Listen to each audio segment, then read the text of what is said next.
দেশ টিটেলে সবাইকে জানাচ্ছি শুভেচ্ছা। আমি জাহাঙ্গীর আলম।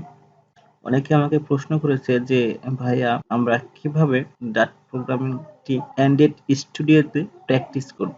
তো মূল কথা আমরা হচ্ছে অনেকেই প্রোগ্রামিং ল্যাঙ্গুয়েজটি আমরা নোটপ্যাড ইউজ করি, অর্থাৎ অনলাইন নোটপ্যাড ইউজ করি। যেমন এই যে এইরকম আমরা অনলাইন নোটপ্যাডটি ব্যবহার করে থাকি। তো এখানে আপনারা কাজটা করতে পারবেন। তো এই কাজটা করলে আপনাদের হবে কি, আপনারা অনেক সময় অনেক ফাইল তৈরি করতে হয়, এক্সটার্নাল ফাইল, ঠিক আছে? এইগুলো করার সময় আপনাদের অনেক সময় ঝামেলা হবে। তো আপনারা যা খুশি অ্যান্ড্রয়েড স্টুডিওতে আপনারা তাই করতে পারবেন। অর্থাৎ ফ্ল্যাটার প্রজেক্ট করার সময় সমস্ত কিছু আপনার অ্যান্ড্রয়েড স্টুডিও করতে হবে। আপনি ভিজুয়াল স্টুডিওতে করতে পারবেন, তো সেক্ষেত্রে আপনি ফ্যাসিলিটি কম পাবেন। তো অ্যান্ড্রয়েড স্টুডিওতে আপনি অনেক ফ্যাসিলিটি পাবেন। তো সেক্ষেত্রে অ্যান্ড্রয়েড স্টুডিওতেই, তো একবারেই অ্যান্ড্রয়েড স্টুডিওতে আপনি ডাট প্রোগ্রামিং ল্যাঙ্গুয়েজটি প্র্যাকটিস করাই ভালো। তো চলুন আমরা দেখবো যে কিভাবে আমরা অ্যান্ড্রয়েড স্টুডিওতে ডাট প্রোগ্রামিং ফাইলগুলো প্র্যাকটিস করব, অর্থাৎ ডাট প্রোগ্রামিংটি প্র্যাকটিস করব। তো তার জন্য আমাদের প্রথমে অ্যান্ড্রয়েড স্টুডিও চলে যেতে হবে এবং সেখান থেকে নিউ ফাইলে যেতে হবে। নিউ ফাইলে যেতে পরে নিউ প্রজেক্টে না যে আমরা যাব নিউ ফ্ল্যাটার প্রজেক্ট।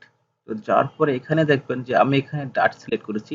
মূলত আমরা যখন ফ্ল্যাটারে কাজ করব তখন আমাদের ফ্ল্যাটার সিলেক্ট করা থাকবে। তো এখানে ডাট সিলেক্ট করে আপনারা নেক্সট করে দেবেন, দেওয়ার পরে ওকে করে দেবেন, আপনাদের ফাইলটি তৈরি হয়ে যাবে। যেহেতু আমার ফাইলটি তৈরি করে আছে তাই আমি তৈরি করব না। তো এই ফাইলে যদি আমি রান করি, তো এখানে আমার রান করাই আসছিল অবশ্য। তো দেখেন এখানে আউটপুট এসেছে। এখানে আপনি এক্সটার্নাল ফাইল যদি মনে করেন যে না আমি এই ফাইলের সাথে আরো কিছু ফাইল তৈরি করব, তো যদি আপনি এখানে রাইট বাটন ক্লিক করে যদি আপনি নিউতে যান, নিউতে যাওয়ার পরে হচ্ছে আপনি ডিরেক্টরি যান। যেমন আপনি ফ্ল্যাটার প্রজেক্ট করার সময় নিউ ফাইল তৈরি করেন, তো আপনি এখানেও করতে পারবেন। তো যদি দেন যে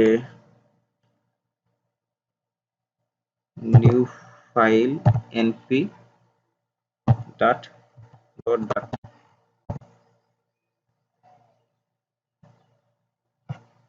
দেখেন যে আরেকটা ফাইল কেটে গেছে। এখন আপনি এখান থেকে যদি আপনি একটা ফাইল তৈরি করেন এটাকে আপনি এখানে ইম্পোর্ট করতে পারবেন।